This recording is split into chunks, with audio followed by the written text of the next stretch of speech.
Alright, this is going to be a rebuild maintenance video on a transmission. This is out of a Everest 10. It's running with no issues, but doing some upgrades on it, so I figured while I'm doing a motor swap, I'm going from a 17 turn to a 35 turn. Might as well go ahead and pull the transmission apart. Gonna check the fluids in it, check the gears, stuff like that. Just basic maintenance video. This is the first time I've ever been inside this transmission, so I don't even know what the inside of it's going to look like. At the end of the video, I'm also going to show how to set the gear mesh for the new motor. I will also be doing a soldering, because I got to solder new wire leads and connector on the motor. I run Dean's connectors on my motors that are brushed. So we're going to go ahead and crack this open. I'm going to pause the video while I pull it apart. No sense in y'all watching that part. It's just there's 4 screws that hold the motor case together, 4 screws on the bottom half of the motor. So I'm going to do that right now, and then I'll come back once I get it opened. Alright, so that's the inside of it. So far everything looks pretty good. Of course it's dry, which as far as I know most of them are going to not have any form of fluid, oil, grease, anything inside of them. I'm actually going to put some grease inside of mine. I don't like diff oil. I know a lot of people like diff oil. I personally just use Mobil 1 synthetic grease, marine grease. It's waterproof. So that's what we're going to put in this. You can get a tube of it from the part store. Just a couple of bucks. I've had the same tube for a long time.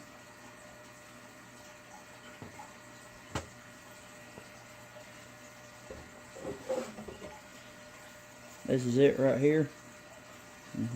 Mobil 1 synthetic red grease.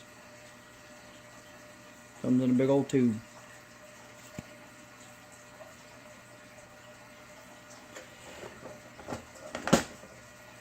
All I use is a little pick, a little metal pick.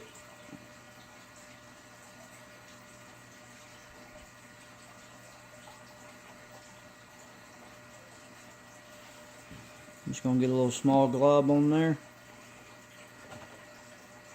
It's actually probably a little bit too much. We're going to try to take a little bit of that off.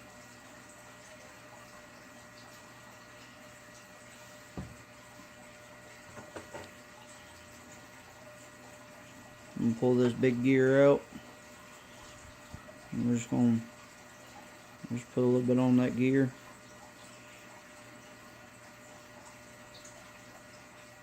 Like I said, it don't take much.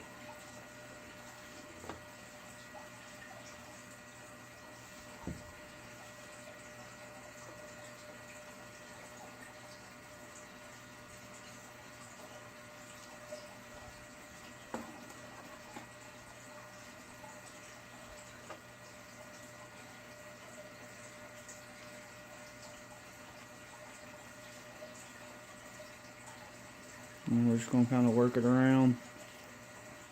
You'll see the grease will transfer to all 3 gears.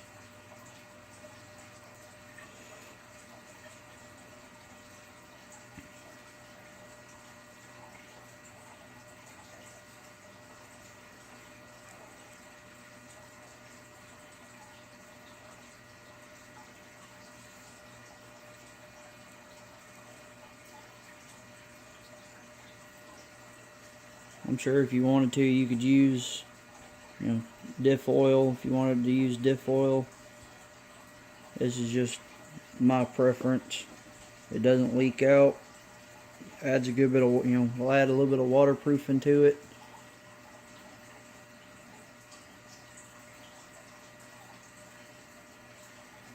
Even on the trucks that I race, this is what I run, is grease and everything.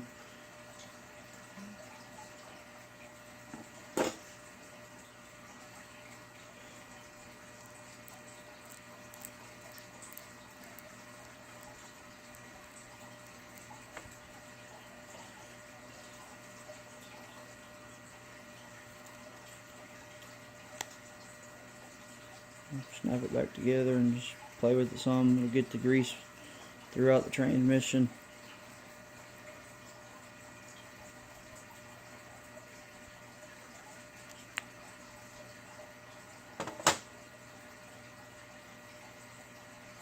You're just looking for a light coat on everything, really. That's pretty much all I'm going to do to that. I'm going to get this put back together. I'm going to get the motor installed, and I'll come back and show you how I set my gear mesh on everything. Alright, everything's back together. This is how I do my gear mesh. I always put the motor in. I just snug down the screws that go into it. As you can see, it's not messed together. And what I do is just back them off just a little bit to where the motor can move, but you have to, it doesn't easily move around. Now right now the gear mesh is way too tight. There's no movement whatsoever. So all I do is I just move it just a little bit to where I can just barely feel a little bit of play in the gear. I know it ain't nothing that you can see.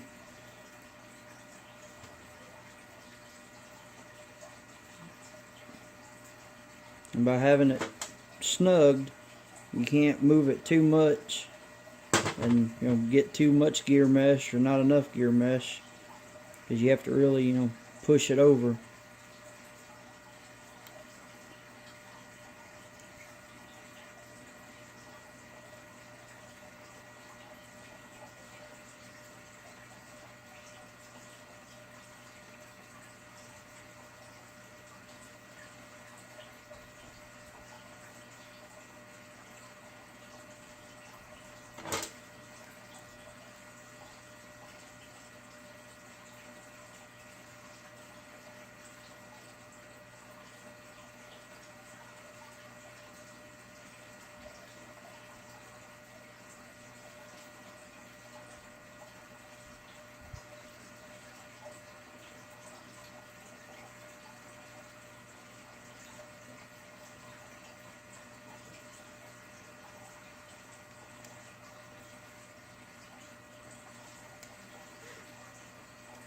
And once you get it set, just tighten it down.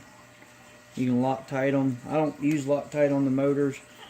I've never had an issue with the motor on crawlers coming loose. Let's see if I can get this where you can see. Now there's just the littlest bit of play in the spur gear between the pinion. A lot of people will run a piece of paper through it. If you can run paper through it and not tear it, then they feel that it's a good gear mesh. But I've seen that. It's never worked personally for me. Generally, if I can get, by the time I get the paper to where it doesn't tear, the gear mesh is too much and I'm eating up my gears. But you can see I can run a piece of napkin through it and it's not tearing it. It'll perforate it, but it didn't tear, a piece of napkin. I use the napkin a little bit more than I do the paper. The napkin's a little thinner, a little bit more flexible. There's still, plenty of play in it, so everything's smooth. Won't be noisy, but not enough to where you're going to sit there and chew up your gears. So that's the transmission rebuild. I'm going to end this video and I'll get everything set up for soldering, and later on I'll get a video posted where I'll be unsoldering these leads off and be soldering new leads on. I'm going to upload another video here in a couple of days of me redoing the front end and rear end diffs. This is an Everest 10. I'm also going to be swapping out and installing axial lockers, aluminum lockers front and rear in it.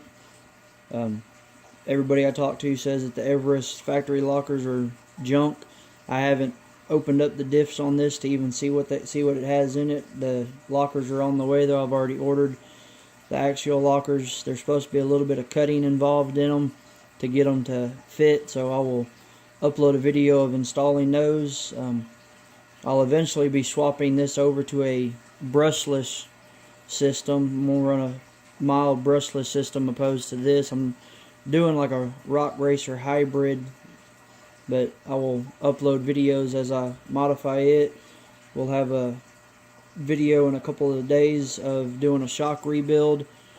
I also have a Offna Hyper 7 truggy that we're going to be completely going through and getting it ready for racing, and I'll post videos as I work on it. If there's anything that y'all want requested, request it, and I'll see what I can do to get that taken care of for you. Have a good day.